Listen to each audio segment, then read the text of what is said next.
नमस्कार, मैं Uday Shankar. News bioscope में आप सबों का स्वागत है। सबसे पहले बात करेंगे हम बिहार की। तो बिहार की सियासत में लाठीचार्ज की गूंज खूब जोरों पर सुनाई दे रही है। बीजेपी के नेताओं कार्यकर्ताओं ने हर जिले में धरना प्रदर्शन किया और नीतीश सरकार तेजस्वी को इसके लिए जिम्मेदार ठहराया। उन्होंने कहा कि जानबूझकर कार्यकर्ताओं पर लाठीचार्ज कराया गया, जिसमें एक कार्यकर्ता की मौत तक हो गई। बीजेपी के वरिष्ठ नेता और पूर्व मंत्री रविशंकर प्रसाद ने क्या कुछ कहा है, सुनाते हैं हम आपको। ये बेशर्मी की पराकाष्ठा है। और मैं क्या बोलूं, मैं तो 3 दिन बंगाल में जो ग्राम पंचायत में ममता सरकार में हिंसा हुई उसकी जांच करने गया था। कल रात में ही पहुंचा, आज मैं पटना आया, उस दिन मैं नहीं था, लेकिन मैंने सारे तथ्यों की जानकारी प्राप्त की है। नीतीश कुमार सरकार तानाशाह हो गई। भाजपा मुख्य अपोजिशन है, इनको पूरा अधिकार है ना तेजस्वी यादव के इस्तीफा मांगने का। दोबारा चार्जशीट हुए हैं, इसी पर तो नीतीश कुमार ने छोड़ा 17 में उनका साथ। शिक्षकों के डोमिसाइल पॉलिसी का, उस पर आप लाठी चलवाएंगे, गिरफ्तार करेंगे, क्या मतलब है इसका? और बेशर्मी की बात करते हैं। ये नीतीश कुमार अपनी पुलिस को और अपने शासन को निरंकुश न बनाइए, वरना आपका हाल भी वही होगा जो बाकी का हुआ है। मैं बंगाल से आ रहा हूँ, ममता जी के खिलाफ कितना जुर्म हम देख रहे हैं। इस प्रकार की हमारे सांसद को पीटा गया, हमारे कार्यकर्ताओं को पीटा गया, महिला कार्यकर्ताओं को पीटा गया। एक हमारा विजय सिपाही शहीद हुआ और उसकी मौत से मजाक किए जा रहे हैं। सारा वीडियो आप लोग के सामने है ना। प्रदर्शन हो रहा था, लाठी कौन चला रहा था? ये कौन बदतमीजी भरी बात कर रहा है कि मिर्चा फेंका गया? बिना मतलब की बात। वहीं नेता प्रतिपक्ष विजय सिन्हा ने भी गंभीर आरोप लगाया और उन्होंने साफ साफ कहा कि यह सरकार की साजिश है और इसके लिए चाचा भतीजे की जोड़ी को जिम्मेदार ठहराया। क्या कुछ कहा गया है नेता प्रतिपक्ष विजय सिन्हा की तरफ से, सुनाते हैं हम आपको।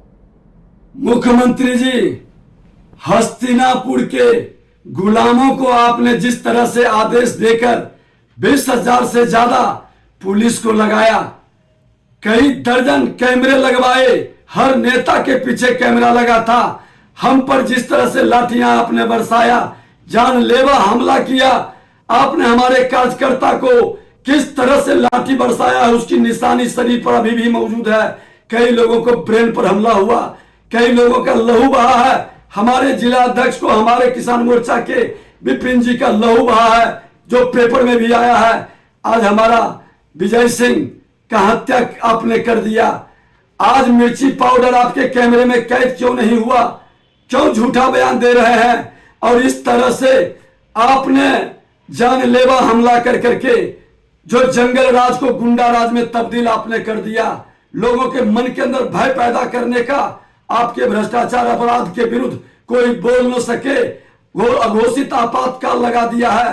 आप हस्तिनापुर के गुलाम को जिस तरह से निर्देश दिए, अपने धृतराष्ट्र बन करके अपने दुर्योधन को बड़े भाई छोटे भाई मिलकर के बैठाने के लिए गद्दी पर आप बिहार के अंदर उन्माद पैदा करके महाभारत कराना चाहते हैं। महाभारत अब होगी भ्रष्टाचार अपराध के विरुद्ध, महाभारत होगी आपके भ्रष्टाचारी वंशवाद के विरुद्ध। और बिहार की जनता, ये लोकतंत्र की धरती है, कभी आपको माफ नहीं करेगा। आप पूरे उच्च स्तरीय जांच कराइए, दूध का दूध पानी का पानी आ जाएगा। आप बरगलाने का खेल बंद करिए और तानाशाही हिटलरशाही प्रवृत्ति नहीं चलेगी। ये लोकतंत्र की धरती है, ये लोकतंत्र की धरती। लोकनायक जयप्रकाश नारायण के अधूरे सपने को आप अपने बूटों से रौंद रहे हैं। आप उनके सपनों के साथ, उनके सिद्धांत के साथ गद्दारी किए हैं। बिहार की जनता आपको माफ नहीं करेगी, इसकी सजा बिहार की जनता देगी। केस मुकदमा से डरने वाले नहीं है। अरे जेल भेजो, गोली मारो, लेकिन अपने भावी पीढ़ी के भविष्य को खराब नहीं होने देंगे। आप शैक्षणिक वातावरण खराब कर दिया। आप अराजकता भ्रष्टाचार अपराध के कारण दर्जनों लोग मारे जाते हैं। ये माहौल बिहार के अंदर बंद होनी चाहिए। सत्ता में रहने का आपका कोई अधिकार नहीं है। इस शासन को बिना हटाए हम लोग चैन से नहीं बैठेंगे।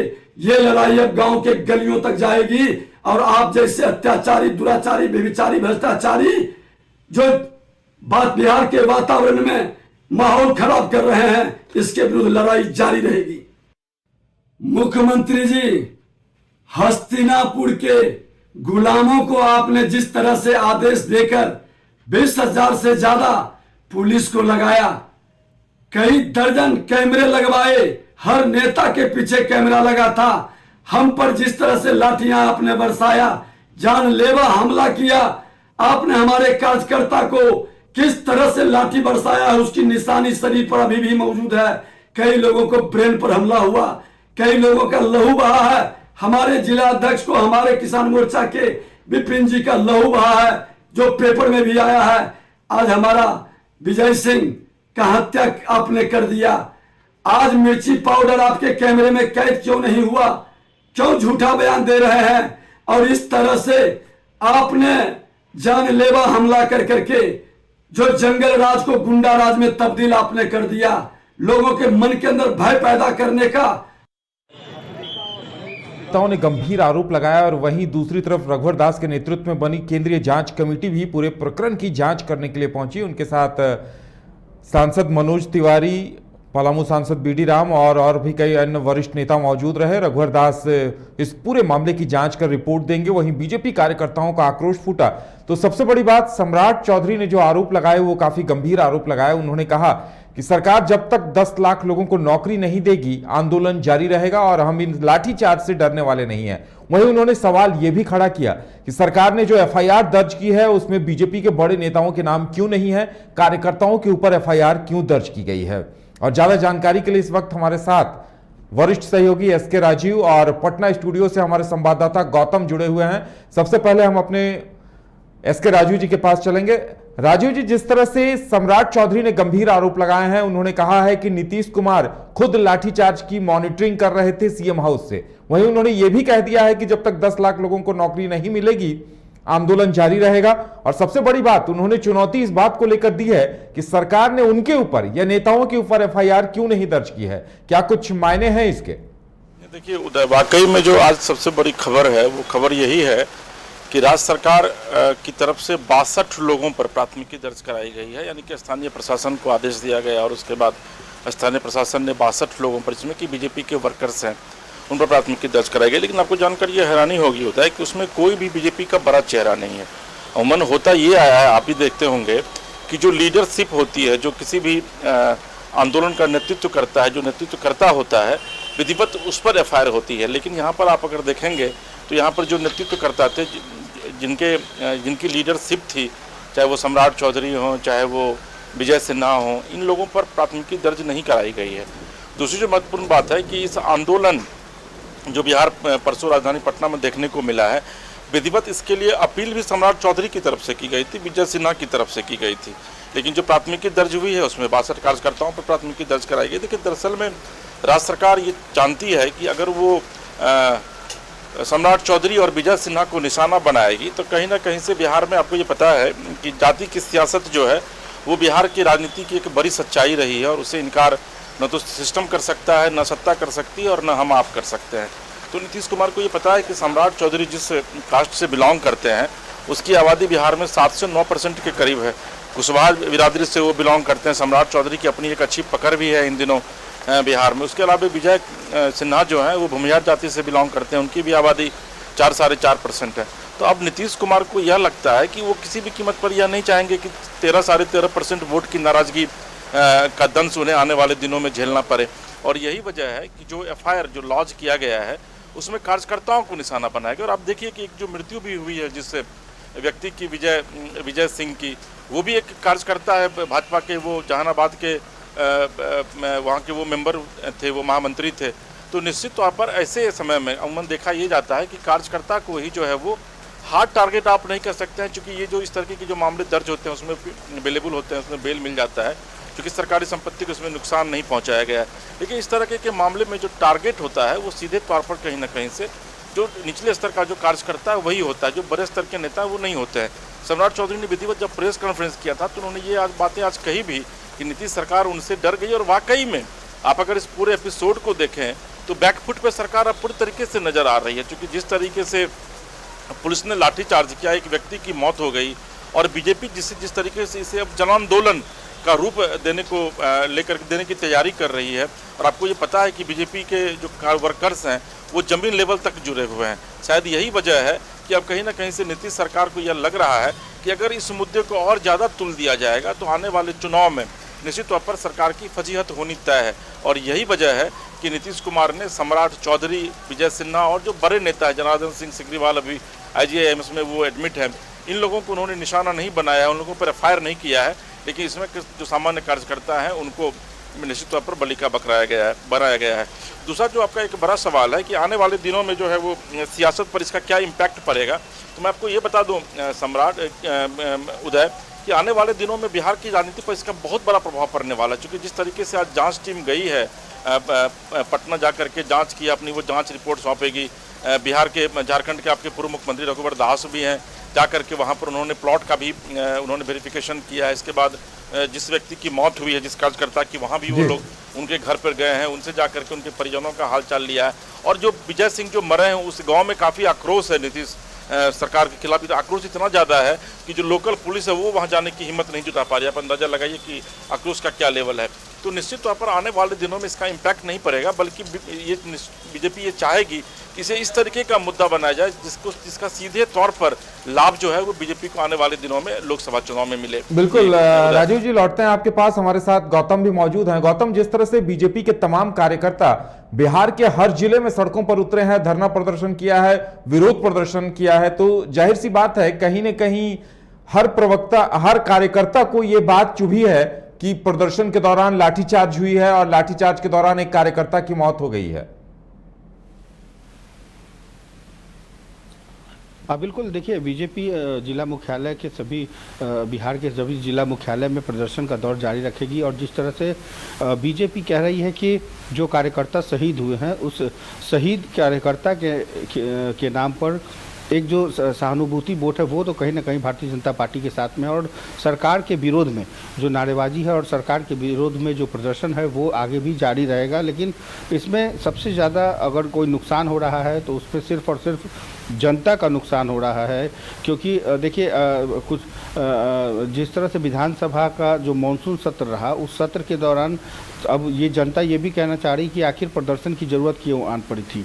तो कहीं ना कहीं अब ये जो प्रदर्शन है ये बाद में भी किया जा सकता था। तो लिहाजा अब दोनों पक्ष, चाहे वो सत्ता पक्ष हो या विपक्ष हो, जिस कारण से भी मानसून सत्र पूरी तरीके से हंगामे के भेंट चढ़ गया और एक नई राजनीति की तरफ बढ़ गया, तो कहीं ना कहीं अब इसकी सियासत जो है बिहार के उस विकास के लिए बाधा जरूर बन रही है जो विकास पटरी पर बिहार चल पड़ा था। कहीं ना कहीं अब देखिए बहुत सारी चीज़ें हैं जो मानसून सत्र के दौरान होना था मगर वो नहीं हो पाया। अब एक नई राजनीति, प्रदर्शन की राजनीति और मार्च करने के दौरान अब एक कार्यकर्ता के शहीद होने की राजनीति और उसके ऊपर जांच की राजनीति। तो कुल मिलाकर अभी बिहार में आने वाले कुछ दिनों तक सिर्फ और सिर्फ यही चलेगा, विरोध चलेगा, काला दिवस मनाया जाएगा, सरकार के खिलाफ नारेबाजी होगी। लेकिन कहीं ना कहीं इसमें जो सबसे ज़्यादा नुकसान हो रहा है वो है बिहार की राजनीति के भेंट चढ़ जाएगा। बिहार की जनता जो विकास चाहती थी, शायद अब वो रास्ता बदलता हुआ, भटकता हुआ बिहार नज़र आ रहा है जनता को। और ये 2024 के लोकसभा चुनाव तक अब सब सिर्फ यही होगा। जी गौतम, हमारे साथ एसके राजू जुड़े हुए हैं, उनसे अंतिम प्रतिक्रिया लेंगे। एसके राजू, जिस तरह से आप बता रहे हैं कि बिहार में जातिगत समीकरण साधे जा रहे हैं और बिहार की सियासत जातिगत समीकरणों पर ही अभी भी डिपेंड है, और ऐसे में जब सम्राट चौधरी इस मुद्दे को लेकर सामने आ रहे हैं कि 10 लाख युवाओं को रोजगार दीजिए और शिक्षकों को राज्यकर्मी का दर्जा दीजिए, तो जाहिर सी बात है व्यापक जनसमर्थन भी मिलेगा इन दोनों मुद्दों की वजह से। की गई थी उदय, वो इसी मुद्दों को लेकर के की गई थी ताकि आने वाले दिनों में इसको कैश किया जा सके। और बीजेपी उसमें सफल भी रही थी कि बीजेपी की स्ट्रेटेजी का एक हिस्सा था। बीजेपी यह चाह रही थी कि किसी भी तरीके से पुलिस जो है वो उस पर लाठी चार्ज करे और आने वाले दिनों में ताकि उसका वो माइलेज वो ले सके। और ऐसा हुआ भी। इतना ही नहीं हुआ बल्कि आप देख रहे हैं कि किस तरीके से एक कार्यकर्ता को बल्कि मतलब उनकी शहादत जो है, शहीद भी हुए एक कार्यकर्ता। देखिए, अब सीधे तौर पर जो टीचर है, जो बिहार में 2.5 लाख जो नियोजित शिक्षक हैं, इसके पहले भी जो शिक्षकों की बहाली हुई थी, तो 2.5 लाख सिर्फ आप शिक्षकों को मत जोड़िए। 2.5 लाख शिक्षक के बहाने आप कम से कम 10 लाख जो वोटर हैं वो सीधे तौर पर प्रभावित होंगे। और 10 लाख वोटर को भी आप नहीं उसमें जोड़िए। आप यह देखिए कि जिस तरीके की स्ट्रेटेजी सरकार की तरफ से अपनाई गई और जिस तरीके से बीजेपी के कार्यकर्ताओं के ऊपर लाठीचार्ज की गई, भारी भीड़ थी वहाँ पर, तो ये एक मैसेज जो है वो देने में कहीं ना कहीं से बीजेपी कामयाब रही कि भाई अगर जनता की समस्याओं, जनता के मुद्दों को लेकर के अगर सड़कों पर आप उतरिएगा तो सीधे तौर पर आपको पुलिस जो है अपना निशाना बनाएगी और सरकार के आदेश पर आपके ऊपर लाठीचार्ज होगा। यानी कहीं ना कहीं से सरकार जो है वो जनता की समस्याओं को सुनने के लिए तैयार नहीं है। क्योंकि उदय आपको पता है कि जो जनप्रतिनिधि होते हैं वो जनता के द्वारा चुने होते हैं, उन्हीं की बातों को वो सदन से लेकर के सड़क तक उठाते हैं। तो बीजेपी ने भी कुछ यही कुछ करने का काम किया था। और इस बार जो उनका मुद्दा था उसमें जो सबसे पहला मुद्दा था वो ये था कि 10 लाख जो रोजगार देने की बात तेजस्वी यादव ने कही थी कि जब वो सरकार में आएंगे तो पहले कैबिनेट में वो 10 लाख लोगों को नौकरी देंगे। आखिर वो कहाँ गया? कई कैबिनेट की बैठकें हो चुकी हैं लेकिन अभी तक 10 लाख लोगों को नौकरी नहीं दी गई। और आपको ये पता भी है उदय कि बिहार में जो सरकारी डिपार्टमेंट्स है उसमें 10 लाख वैकेंसियाँ अभी है नहीं कि तेजस्वी यादव चाह करके भी 10 लाख लोगों को नौकरी देंगे। तो इस मुद्दे पर बीजेपी सरकार को घेरने की कोशिश में जुटी हुई है। दूसरी तरफ जो चार्ज सीटेड हुए हैं अभी तेजस्वी कुछ दिन पहले, ये एक बड़ा मुद्दा था कि भाई 2017 में जब तेजस्वी के ऊपर सिर्फ एक प्राथमिकी दर्ज हुई थी तो आपने समर्थन वापस ले लिया था और आप सरकार से हट गए थे। फिर इस बार ऐसी क्या स्थिति है कि भाई चार्ज सीट दायर हो गया है सीटिंग उप मुख्यमंत्री पर और उनको आप बेदखल नहीं कर रहे हैं, उनके पोस्ट और आप सत्ता के कारण बने हुए हैं। तीसरा जो है वो नियोजित शिक्षकों का मामला था। तो इस तरह के कई ऐसे लॉ एंड ऑर्डर का मामला। तो ये तमाम मुद्दे जो हैं इन मुद्दों को लेकर के सड़क पर बीजेपी उतरी थी और उनको लाठी खानी पड़ी। तो अब ये मुद्दा जो है वो आम जन तक जाएगा। और आपको पता है कि बिहार की आबादी 14 करोड़ के करीब है। अगर 14 करोड़ में से जो आप वोट का ट्रेंड देखेंगे तो मुश्किल से 3 करोड़ 4 करोड़ के तक जो है वो वोटिंग परसेंटेज रहता है। तो अगर 2 करोड़ 3 करोड़ लोगों को भी कन्विंस करने में बीजेपी सक्सेस होती है कि नहीं भाई देखिए आप सरकार जो है वो जन विरोधी है, तो आप समझिए कि बीजेपी को इसका आने वाले दिनों में कितना बड़ा लाभ मिलेगा। और बीजेपी इसी कोशिश में जुटी हुई भी है कि लोकसभा में तो बीजेपी कोशिश करेगी कि अपने हितों को साधे और जो उनका फोकस है, जो टारगेट है वो 2025 का विधानसभा चुनाव। देखिए इस बार जो पूरा सिनेरियो जो बन रहा है उदय, उसमें कहीं ना कहीं से बीजेपी निश्चित तौर पर यह कोशिश करेगी कि 2025 का विधानसभा चुनाव जो है वो अपने कुछ सहयोगियों के साथ वाकई में जोरदार मुकाबला देखने को मिलेगा। और उम्मीद की जा सकती है कि आने वाले दिनों में पक्ष और विपक्ष के बीच ये खटास, ये टकराव और तेज होता दिखाई देगा। एसके राजीव और गौतम, आप दोनों को हमारे साथ जुड़ने के लिए और चर्चा में शामिल होने के लिए बहुत बहुत धन्यवाद।